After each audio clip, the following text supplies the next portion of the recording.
The convening of the 4th Assembly of the East Africa Legislative Parliament is now in jeopardy as events in two countries complicate its taking off. In Kenya, the nomination of names to the Assembly continues to be a political chess game as NASA and Jubilee haggle over who should be included and who should not. Today, the opposition, through its minority whip in the National Assembly, Thomas Mwadeghu, resubmitted 4 names for consideration with the aim of approval. The resubmitting was occasioned by a resolution by both the Senate and the National Assembly, adopting a report by a joint committee of both houses, requiring that the list names a political outfit should submit is 12. The Jubilee party submitted 15 names, including that of the immediate former clerk of the National Assembly, Justin Bundi. Our party has its own constitutional rights, and our party has decided it is the one nominating its members to EALA. It's the party. ODM has 3 slots. It has nominated 3 members. Wiper has 1 slot. It has nominated 1 member. Where is the problem?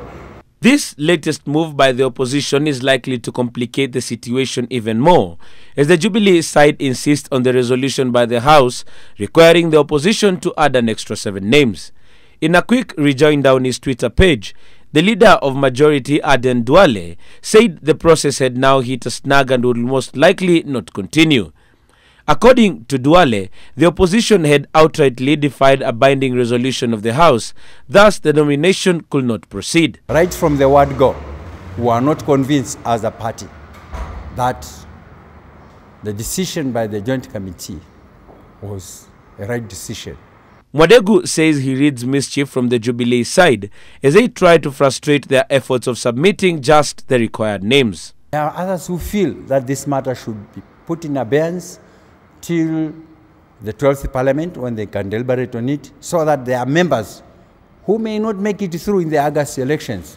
They may find a way of getting into the East African Legislative Assembly. Duale now says the process could be as good as dead, as the Jubilee side will not accept the opposition's move, and the opposition is saying it will seek refuge in the courts.